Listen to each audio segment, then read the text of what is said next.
Vénérable Maître Yakim Yaramed, vous dites souvent, je cite, « Il y a une différence entre les entités, les fantômes et les génies. » Vénérable Maître, expliquez-nous encore, qu'est-ce qu'une entité, qu'est-ce qu'un fantôme, qu'est-ce qu'un génie?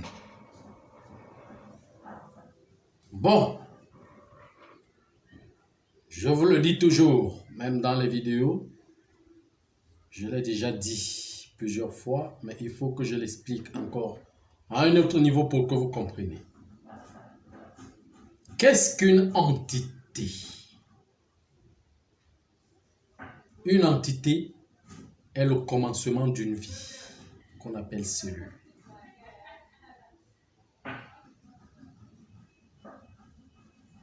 C'est l'être le plus petit. Le plus petit qu'on appelle l'atome. C'est ça qu'on appelle entité. Une entité. C'est l'atome, le germe, la sémence.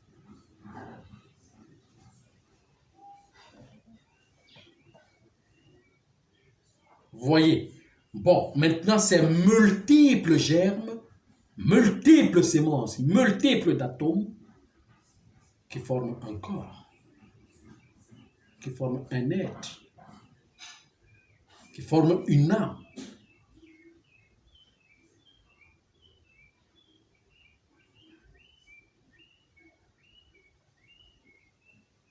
Vous voyez un peu ce que je suis en train de dire.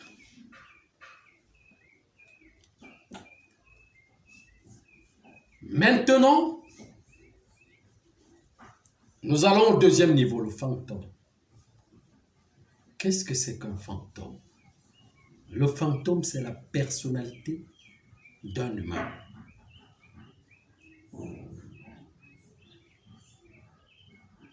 C'est la personnalité qui porte le corps, qui porte l'âme, auquel la personnalité a toujours la physionomie du corps, qu'on appelle le corps vital. C'est ça qu'on appelle le fantôme. Si et seulement si vous perdez le corps physique, vous ne perdez pas la vitalité de l'âme. La vitalité reste portée l'âme. C'est ça qu'on appelle fantôme. Donc, il peut être existant dans le corps, ou le corps meurt, il continue à exister avec l'âme, parce qu'il porte l'âme. Quand on regardera, on verra votre visage, mais le corps n'est plus là. Mais dans le monde interne, on voit le même visage, la même personne. Pour essayer d'identifier, oui. Vénérable Maître, excusez-moi de vous couper.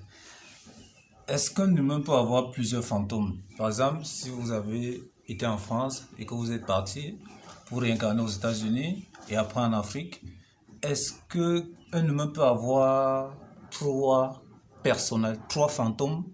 Et est-ce que ces trois fantômes peuvent jouer sur votre intelligence quand vous revenez encore quelque part? Je ne comprends pas. Ça dépend. Ça dépend des travaux que vous avez faits. Ça dépend des travaux.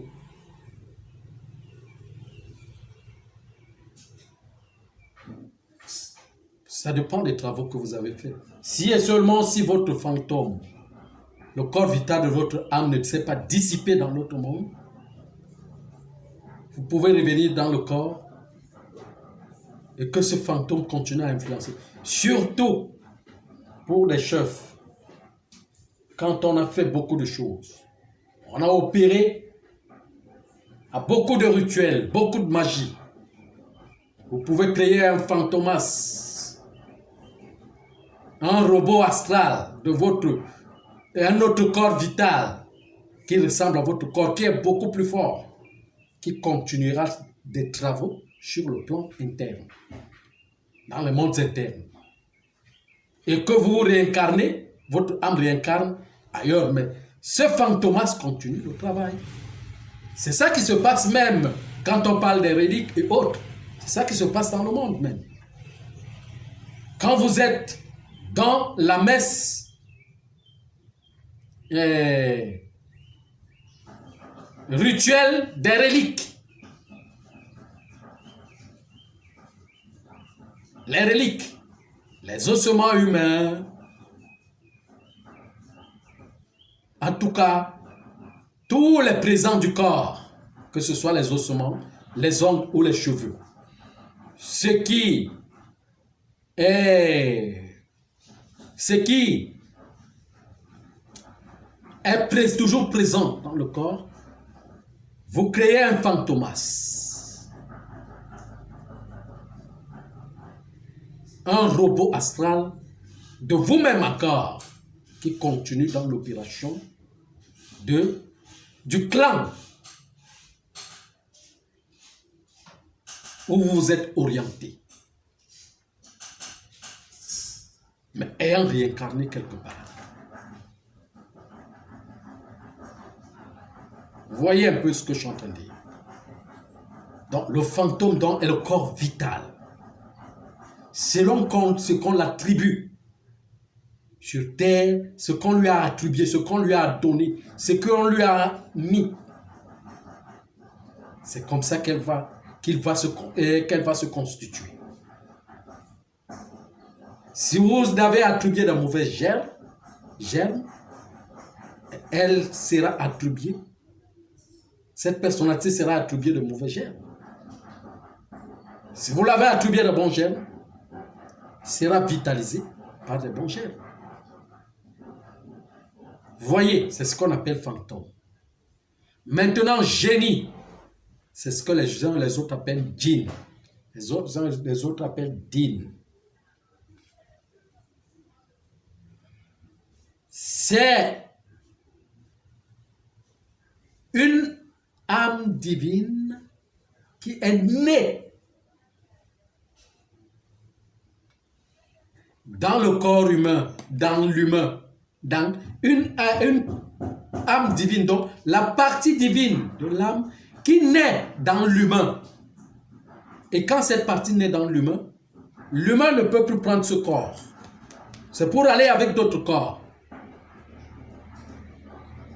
Et on commence à former cette partie.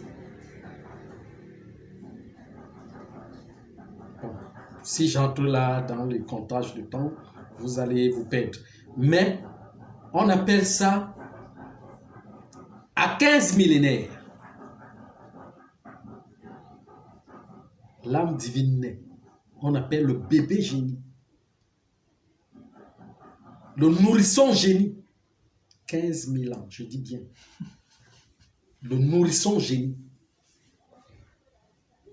Il ne prendra plus ce corps. C'est pour aller apprendre des grandes sciences. C'est pour naître dans le niveau, une humanité qui est née dans le cosmos déjà, va aller dans l'infini, dans l'absolu pour apprendre. Va commencer à prendre des âges qui sont plus grands.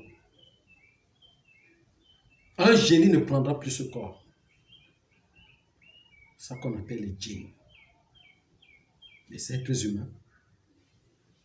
Les humains qui se sont élevés.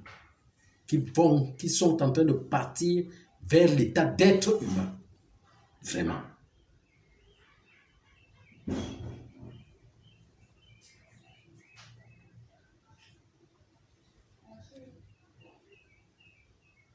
Ils ont la capacité de communiquer aux uns et aux autres comment le passé a été, comment le futur sera.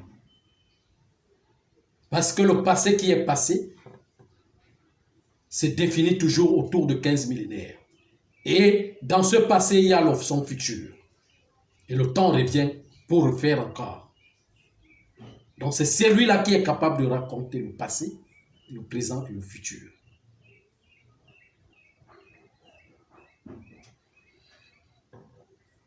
Parce qu'il a vu grandir. Il a grandi ce moment, il a vu ce temps. Et il connaît tous les passages et les secteurs de ce temps. C'est ça qu'on appelle génie. Il est génie. C'est génial. C'est un être fabuleux qui est trop fort. qui a des connaissances, n'est-ce pas? Qui a la lecture de la vie, qui vous dit votre passé, votre présent, votre avenir. Oui. Oui, évidemment, maître, le niveau de génie là est un peu trop difficile. Qu'est-ce que nous on appelle génie? Parce que quand peut-être nous allons quelque part dans une forêt, on voit des hommes de petite taille, nous les appelons les génies. Qu'est-ce qui se passe, vénérable maître? Et qui sont-ils? Est-ce qu'ils peuvent se manifester comme ça, visiblement avec nous? Qu'est-ce qui se passe? Ça dépend. Ça dépend. Je vous ai parlé de génie, un génie bébé, non? Je vous ai dit qu'un génie bébé a 15 000 ans, mais c'est un bébé. Si vous avez trouvé les humains de courte taille, c'est des anciens. Mais qui ont quel âge? Mais qui vont te dire qu'ils sont petits? Petits, non? Ils sont encore des nègres. Mais qui peut avoir même 100 000 ans?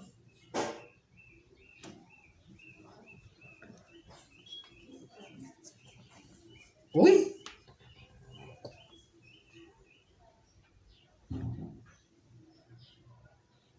C'est eux qu'on appelle les anciens.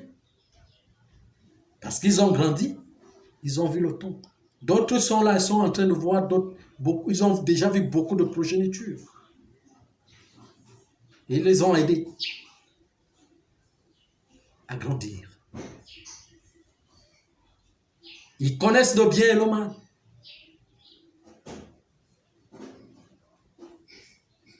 Mais génie veut dire intelligence. Quelqu'un qui est très intelligent.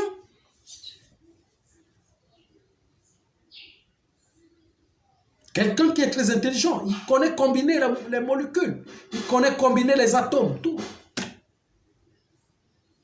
Il connaît comment faire fonctionner le courant électrique. Il connaît les formules de l'industrialisation, de la matérialisation. Ils peuvent créer une âme humaine. Une âme humaine. C'est possible? Non. Il y a un autre niveau. Parce qu'il y a des niveaux et des niveaux. Parce qu'il y a des génies qui vont aller devenir les anges. Un âge plus lointain. Des millions d'années.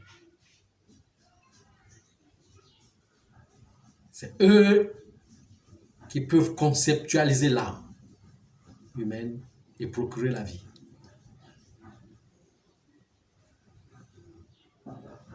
C'est pour cela que quand un génie arrive à ce temps, les génies arrivent à ce temps, on les appelle les ancêtres. À des millions d'années, on les appelle des ancêtres.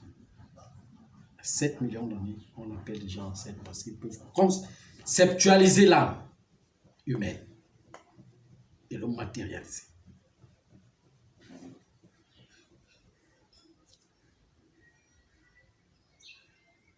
Bon, je ne suis pas là pour vous... Le temps est en train de venir pour que vous appreniez cela. On apprend tout cela avec le corps de gloire. C'est une autre école. C'est pas ici. Parce que je vais parler là comme si je suis en train de parler à qui? Vous n'allez pas comprendre ce que je dis.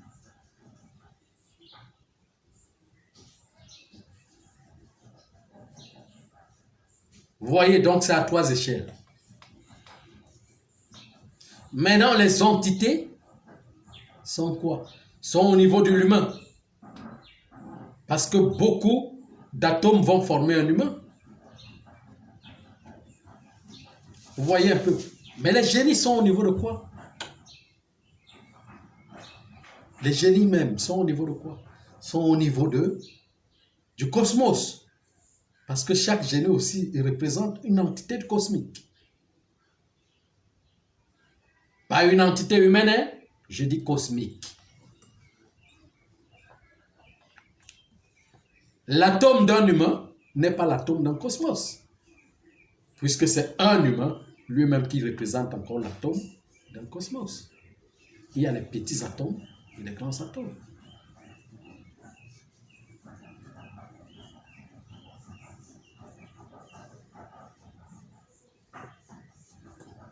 Nous sommes les cellules de la Terre. les germes de la terre, les semences de la terre, notre planète. Voyez un peu ce que je suis en train de dire. Donc nous sommes les entités de notre planète. Les planètes aussi sont des entités de l'univers.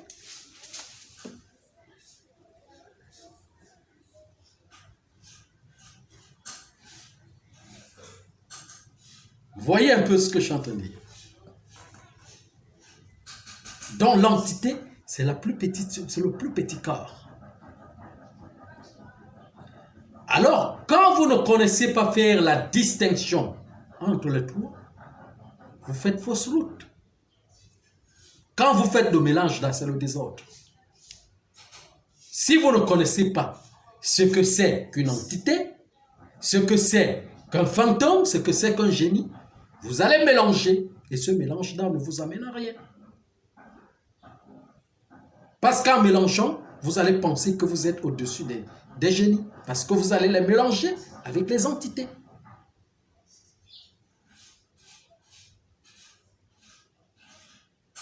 Comme l'ensemble des génies forme un cosmos, c'est comme ça que l'ensemble des entités forme aussi un humain, un corps. Que ce soit le grand ou le petit, parce qu'il y a les grands qui ont des grands atomes et les petits qui ont des petits atomes. C'est selon le degré du niveau vibratoire du courant électrique, électromagnétique.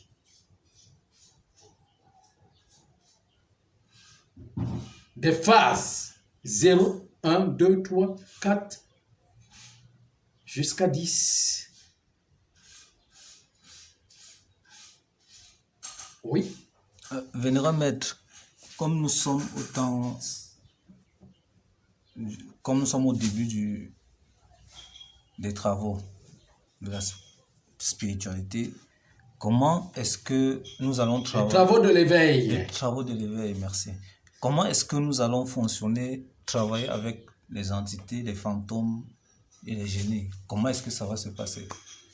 Travailler avec les entités comment? J'ai dit que beaucoup, c'est l'ensemble des atomes qui forment un corps.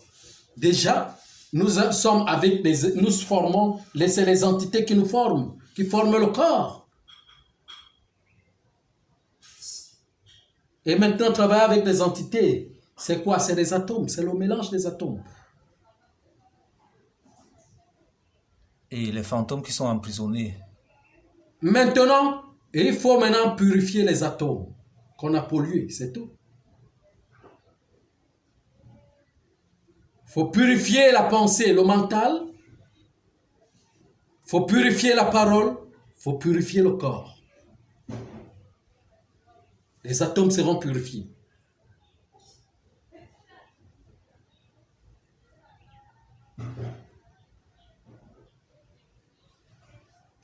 Quand les atomes sont purifiés, les fantômes se dissipent.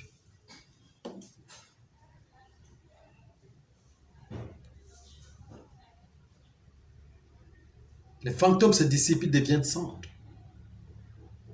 Pour reprendre maintenant les corps glorieux. Dans les corps des génies.